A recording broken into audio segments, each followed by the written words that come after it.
야고보서 5장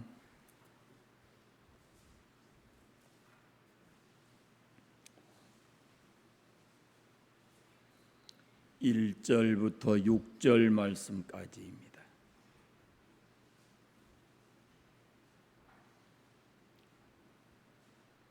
같이 읽겠습니다. 들으라 부한 자들아, 너희에게 임할 고생으로 말미암아 울고 통곡하라. 너희 재물은 썩었고 너희 옷은 좀 먹었으며 너희 금과 은은 녹이 슬었으니 이 녹이 너희에게 증거가 되며 불같이 너희 살을 먹으리라. 너희가 말세에 재물을 쌓았도다.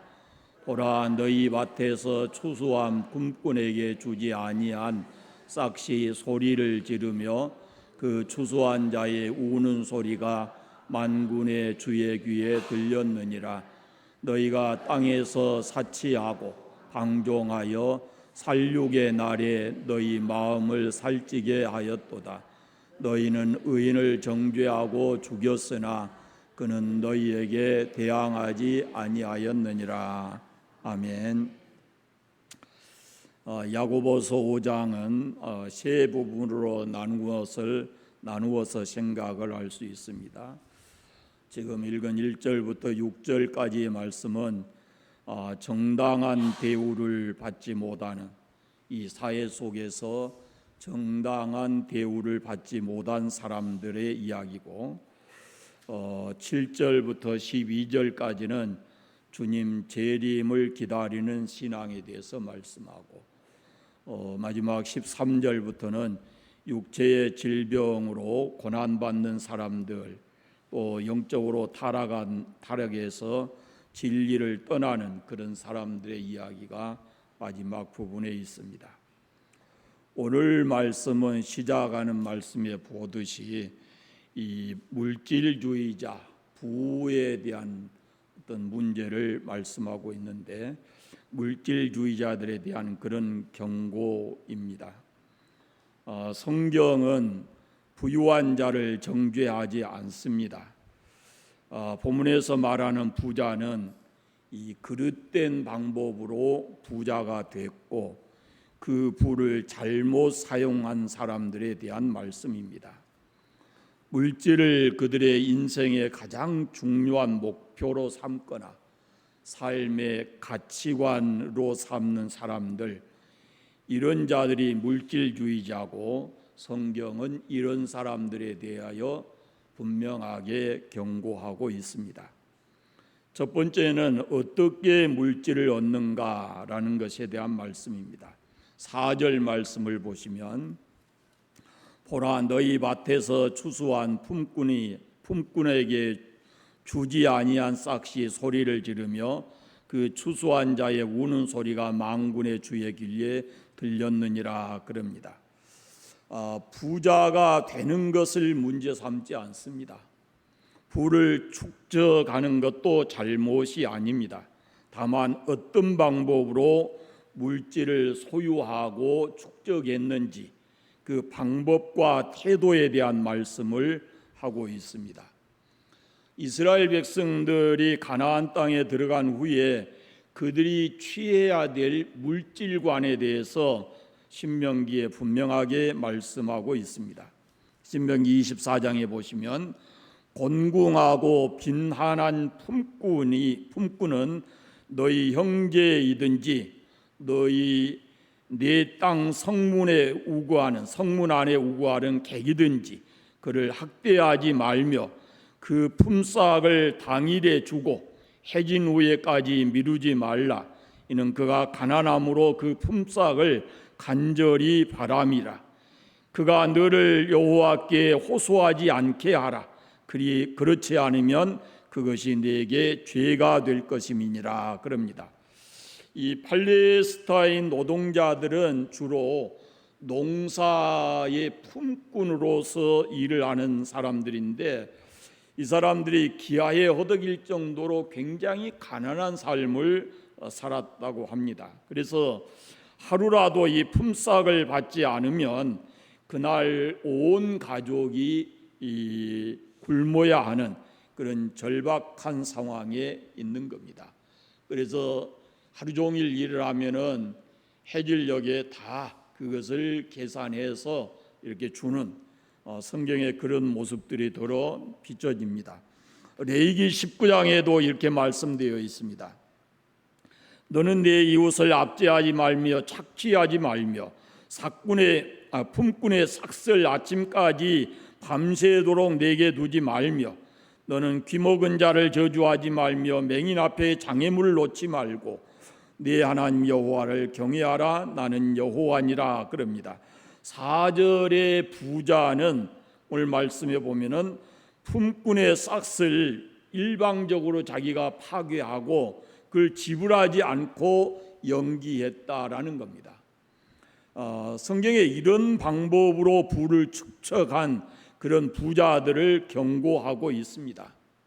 그리스도인은 어떻게 부를 얻는가에 대한 그 물질에 대한 올바른 물질관을 가져야 합니다. 두 번째는 그 부를 어떻게 사용할 것인가에 대한 말씀입니다. 2절 3절 말씀을 보십시오. 너희 재물은 썩었고 너희 옷은 좀먹었으며 너희 금과 은은 녹슬었으니 이 녹이 너희에게 증거가 되며 불같이 너희 살을 먹으리라. 너희가 말세에 재물을 쌓았도다 그럽니다. 이 부자는 재물을 모아서 쌓아둔 재미로 살았고 그 재물을 가지고 그것을 보람으로 여겼고 그리고 그것을 가지고 호화로운 그런 삶을 산 것입니다. 보석을 비롯해서 좋은 옷과 같은 이런 것들을 사는데 소비를 했다라는 겁니다. 재물은 우리 인생이 살아가는 데 있어서 반드시 필요한 것이지만은 그것을 모아두려고 하는 것이 인생의 목표가 돼서는 안 된다라는 것이거든요. 모으는 것도 우리가 올바른 물질관을 가져야 되지만 이 올바른 사용할 수 있는 그리스도인답게 올바로 사용할 수 있는 그런 신앙도 있어야 된다라는 것입니다. 디모데전서 5장에 보면은 물질에 관한 여러 교훈들이 있습니다. 5장 8절에 보시면 누구든지 자기 친족 또 자기 가족을 돌아보지 아니하면 믿음을 배반한 자요 불신자보다 더 악한 자니라라고 말씀합니다. 돈을 올바르게 쓰는 법을 말씀하고 있는 겁니다. 또 10절 말씀에 디모데전서 6장 10절 말씀에 보면 돈을 사랑함이 일만 악의 뿌리가 되나니 이것을 탐내는 자들이 미혹을 받아 믿음에서 떠나 많은 근심으로 자기를 찔렀다라고 말씀합니다. 돈이 필요한 것이지만은 그것을 사랑하게 되면 믿음을 떠나고 마침내 근심에 빠지게 된다라고 말씀합니다. 돈은 사람의 인격과 정상적인 삶을 파괴하는 힘을 가지고 있습니다. 그래서 만약에 그리스도인이 이 돈을 사랑하게 되면 그것 때문에 신앙을 저버릴 수 있다라고 말씀합니다. 우리가 이스라엘의 지형을 생각하게 되면 늘 듣는 말씀이 갈릴리 호수와 사해를 비교하는 말씀들을 참 많이 듣습니다. 갈릴리 호수는 위에 헬몬 산으로부터 내려오는 물을 받아서 계속해서 이렇게 흘려 보냅니다. 그래서 물이 맑고 거기에 고기들이 많이 산 겁니다. 그래서 그 갈릴리 호수를 중심으로 해서 많은 사람들이 생계를 유지하고 그렇게 살아갑니다. 그러나 사해는 받기만 하고 내보내지를 않습니다. 그래서 사해를 죽음의 바다라 그러고 거기에는 아무 생물체가 살아가지를 않는 겁니다. 요즘에 이제 과학이 발전이 돼서 거기에 여러 세상의 다른 곳에서 볼 수 없는 광물들이 많이 있어서 그것을 활용해서 부를 얻기도 하지만요. 이 받을 줄만 알고 모을 줄만 아는 사람들을 이 사해에 비교를 하거든요. 전혀 내보내지 않는 그런 것들이에요. 물질을 사용함에 있어서 우리가 그리스도인다운 올바른 철학이 있어야 됩니다. 예수님이 일찍이 마태복음에 말씀하시기를 너희를 위하여 보물을 땅에 쌓아두지 말라. 거기는 좀과 동록이 해하며 도둑이 구멍을 뚫고 도둑질하느니라. 너희를 위하여 보물을 하늘에 쌓아두라.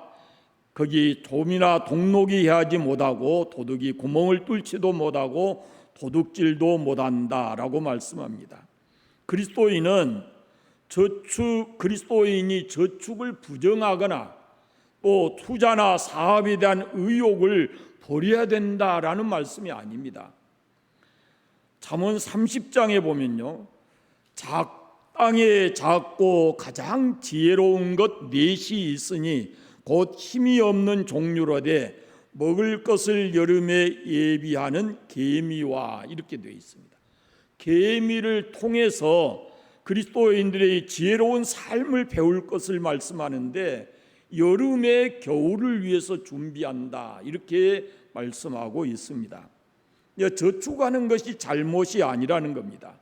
그러나 무엇을 위해서 저축을 하는가라는 것은 생각해야 할 겁니다.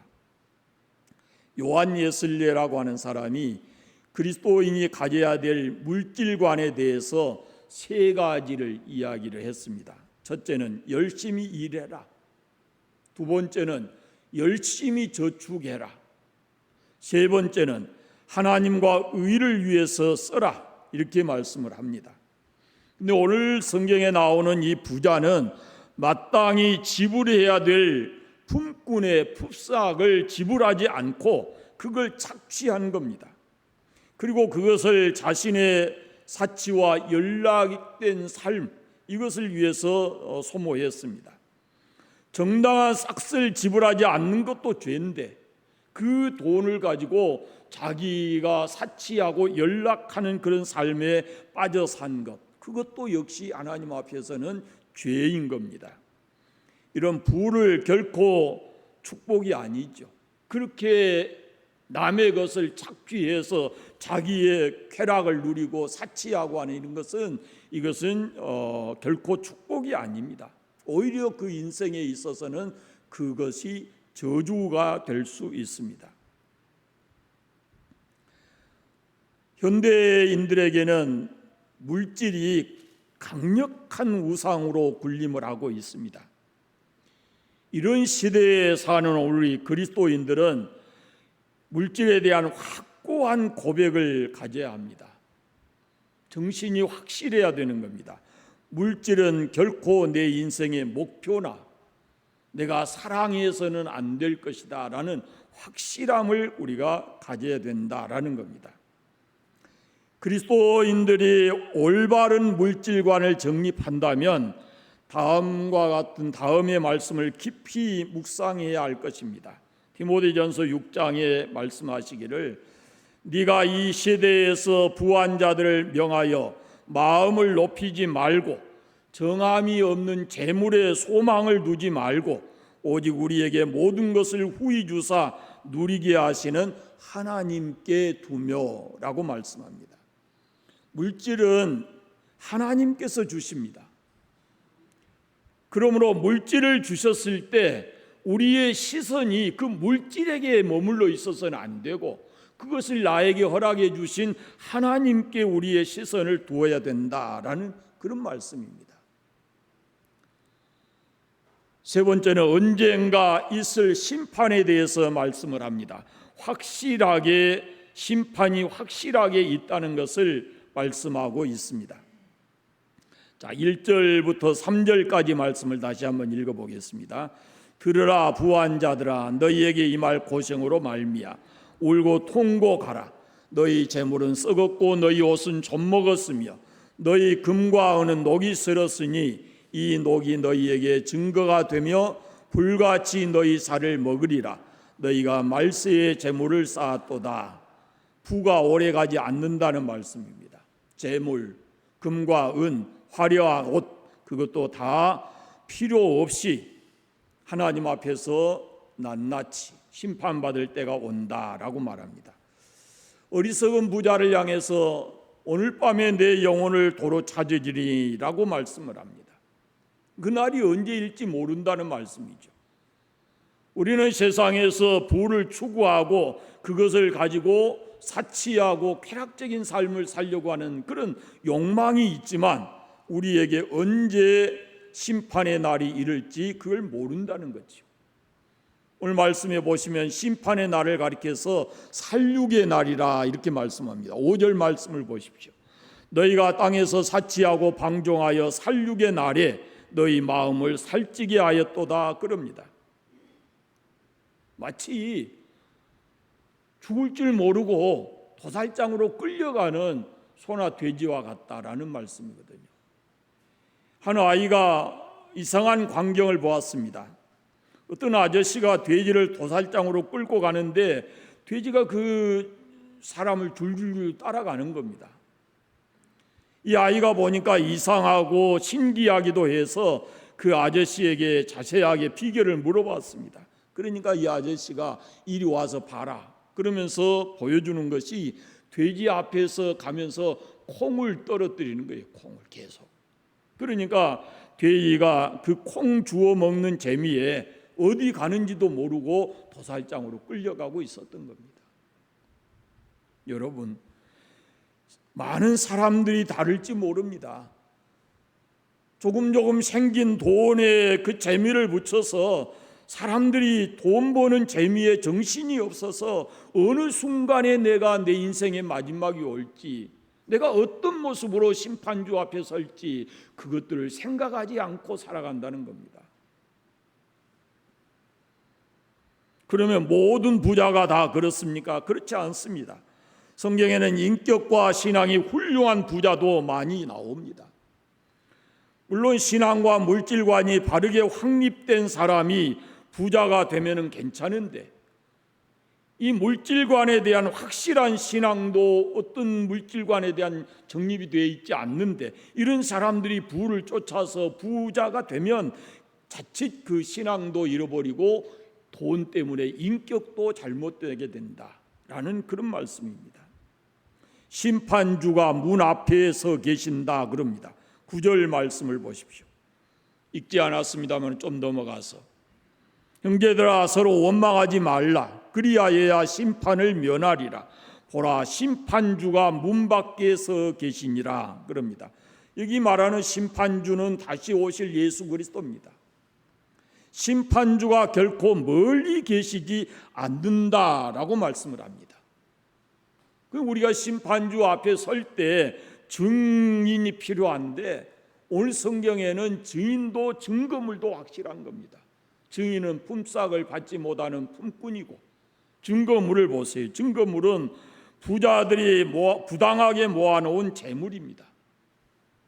살았을 때 모아놓은 재물이 그들에게 마음의 위안도 되고 때로는 힘도 되었겠지만은 심판 때가 되면은 오히려 그 재물이 심판의 증거물이 된다라는 말씀입니다. 지불하지 않는 그 품삯이 증거물이 된다라는 겁니다. 4절 말씀해 보십시오. 보라 너희 밭에 추수한 품꾼에게 주지한 싹시 소리를 지르며 그 추수한 자의 우는 소리가 만군의 주의 귀에 들렸느니라 라고 말씀합니다. 창세기 4장에 보면은 가인이 아벨을 죽이고 났을 때 하나님께서 그 가인을 찾아가서 말씀하시잖아요. 네가 무엇을 하였느냐? 네 아우의 핏소리가 땅에서 내게 호소하느니라 그럽니다. 하나님께서 그 모든 광경을 보고 듣고 다 알고 계시는 겁니다. 그런데 여기 품삯을 받지 못하는 노동자가 고용주를 지금 고발하는 겁니다. 그러면 우리가 그리스도인인데 어떤 물질관을 가지고 세상을 살아야 하는가라는 겁니다. 첫째는 종말론적 의식을 갖고 살아야 합니다. 주님이 곧 오시고 나는 주님을 곧 만날 것이고 내가 이 땅에 살아가는 모든 삶은 하나님의 은혜였고 그리고 이 모든 삶을 주님 앞에서 결산할 때가 올 것이다 라는 그런 의식, 믿음을 가지고 살아가야 된다라는 겁니다. 우리가 이 땅에서 영원히 살 것처럼 생각하고 물질의 모든 인생을 올인하고 그 물질을 가지고 좀 더 즐기고 사치하면서 호의호식하면서 살아가는 것, 그것은 그리스도인들이 가져야 될 물질관이 아니다라는 겁니다. 금방 내게 주님 만날 때가 온다라는 그 믿음을 가지고 물질에 대한 바른 물질관을 가지고 살아야 됩니다. 두 번째는 청지기의 삶을 살아야 됩니다. 물질에 대한 올바른 관리입니다. 가난한 사람들에 대한 관심을 늘 갖고 살아야 된다라는 겁니다. 예수님 가르치심 가운데 냉수 한 그릇 가난한 사람에게 주님의 이름으로 주는 것도 상을 잃지 않는다라고 말씀합니다. 목사님 한 분이 설교를 굉장히 이렇게 길게 하기에 유명하신 분이 계셨어요. 보통 설교를 하면 듣는 분들이 몇 분에 얼마나 하다가 끝날 것이다 다 예측을 하잖아요. 그리고 조금 짧게 하면 오늘 설교가 짧았네, 조금 길게 하면 길었네, 이런 말씀들을 하시거든요. 그런데 이분은 전혀 예측할 수가 없는 거예요. 설교 시간이 길어도 너무 긴 거예요. 한 번은 가난한 자들을 구제해야 하는 헌금을 목표로 예배를 하는데 이분이 설교를 부탁을 받은 겁니다. 가난한 사람들을 위해서 구제 헌금을 하는 그 예배 자리에 설교를 부탁을 받았어요. 그런데 설교 부탁하는 분이 한마디 더 합니다. 목사님, 설교를 제발 짧게 해주십시오. 그렇게 부탁을 했어요. 목사님 고민이 됐습니다. 설교가 길어지면 헌금이 덜 나올 것 같다라는 생각이 든 거예요. 어떻게 설교할까라고 고민을 했습니다. 그런데 성령께서 감동해 주셔서 그에게 놀라운 말씀을 주셨는데요. 성경 딱 한 절만 읽고 설교를 마쳤다 그럽니다. 그 말씀이 어디냐면 잠언 19장에 있는 말씀인데, 가난한 자를 불쌍히 여기는 것은 여호와께 꾸어드리는 것이니 그의 선행을 그에게 갚아주시리라. 이 말씀 한 절 딱 읽고 기도하고 설교를 마쳤다는 거죠. 잘 보세요. 가난한 자를 돌보는 것은 그것은 하나님께 꾸어드리는 것이다 라고 되어 있고, 그런 사람에게는 반드시 하나님께서 다시 되돌려 갚아주신다 라고 말씀하고 있는 겁니다. 이게 그리스도인의 세상을 살아가야 될 청지기의 자세인 겁니다. 우리는 하나님의 것을 맡아서 하나님이 원하시는 곳에 사용하면서 살아가는 그런 모습이어야 된다라는 겁니다. 세 번째는 그리스도인은 하나님께 시선을 두고 살아야 합니다. 올바른 물질관을 확립하기 위해서는 우리의 시선이 하나님께 두어져야 됩니다. 돈 버는 것이 나쁜 것은 아니지만은 돈이 시선의 목표가 돼서는 안 된다라는 겁니다. 앞서 우리가 야고보서 2장 말씀을 보았는데 이렇게 말씀되어 있습니다. 5절에 내 사랑하는 형제들아 들을지어다. 하나님이 세상에서 가난한 자들을 택하서 믿음에 부유하게 하시고 또 자기를 사랑하신 자들에게 약속하신 나라를 상속으로 받게 하지 아니하셨느냐. 그러므로 가난한 것이 반드시 저주가 아니고, 부가 반드시 축복도 아닙니다. 물질관이 올바로 확립이 됨이 없이 아무리 돈을 많이 벌고 쌓아놓아도 그것은 성공적인 삶이 아니고, 또 그렇게 많이 쌓아놓았다 할지라도 그리스도가 없는 그 삶에는 반드시 무서운 심판이 따라온다라는 것입니다. 그래서 우리는 주님과 함께 살고 주님과 함께 인생의 모든 것을 결산할 때가 온다라는 것을 기억하시고, 그리스도인의 물질관, 올바르게 물질을 소유하고, 그리고 그리스도께서 우리에게 가르치신 바대로 그런 청지기 정신을 가지고 살아가야 하는 것입니다.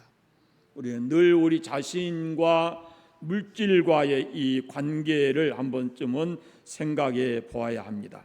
올바른 방법으로, 우리가 정상적인 방법으로 돈을 벌고 사는가, 그리고 또 내게 있는 그 돈을 하나님이 원하시는 정상적 방법으로 사용하고 있는가라는 것입니다. 그리스도인의 올바른 물질관에 대한 책들이 여러 그 권들이 나와 있어요. 그런데 그 다 말씀드릴 수는 없지만은 우리가 올바른 물질관을 가지고 살아가는 것이 오늘 우리 시대에 너무 이 사람들의 관심이 물질에 치중이 되어 있기 때문에 그리스도인으로서 올바른 물질관을 가지고 산다는 것이 굉장히 중요하다라는 생각을 하게 됩니다. 그래서 우리가 무작정 세상에서 부자 되는 것이 그것이 축복이 아니고, 우리가 정상적 삶을 살면서 가난한 것, 그것 또한 저주가 아니다라는 것을 생각하시고 늘 그리스도 안에서 올바른 물질관을 가지고 살아가는 그리스도인의 삶이 되시기를 바랍니다. 기도하겠습니다. 하나님 아버지, 감사합니다. 오늘도 우리를 주의 전에 보내시고 이렇게 함께 주의 말씀 나누게 하시니 감사합니다. 세상은 지금 온통 불안에 쌓여 있습니다. 많은 사람들이 가진 것이 없어서 힘들어하고 인생의 어려움을 겪고 있는 사람도 있습니다. 또한 반대로 세상에 많은 물질을 가졌지만 올바르지 못한 방법으로 돈을 벌고 잘못 사용하고 있는 사람도 이 땅에 많이 있습니다. 하나님, 우리를 하나님의 자녀로 삼아주시고 천국 백성 삼아주셨으니 우리에게 그리스도인으로서 이 세상을 어떻게 살아갈 것인지 바르게 생각하고 바르게 판단하고 살아갈 수 있는 저희들 되게 해주시기를 원하옵고 기도합니다. 하나님 아버지, 그리스도인이 물질로 인해서 쾌락을 일삼지 않게 하시고 또한 우리가 너무 없어서 원망하고 저주스러운 삶을 살아가지 않도록 하나님 은혜를 입혀주시기를 원하옵고 기도합니다. 우리가 평생을 살고 돌아보아도 부끄러움이 없는 그런 모습으로 살아갈 수 있도록 우리에게 은혜를 덧입혀 주시옵소서. 자비하신 아버지, 우리 모든 성도들에게 건강함을 주셔서 또 주어진 일을 열심히 감당하게 하시고 성실하게 일함으로 인해서 물질의 축복도 누리게 하시고 하나님 은혜 안에서 마음껏 사랑하며 살아갈 수 있도록 축복해 주시기를 간절히 원하옵고 기도합니다.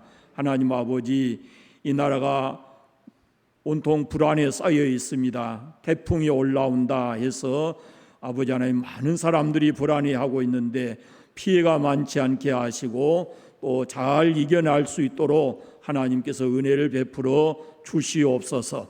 아버지께서 주일 돌아올 때까지 우리 모든 성도들을 은혜의 장중에 붙들어 주시기를 간절히 원하옵고 예수님의 이름으로 기도드립니다. 아멘.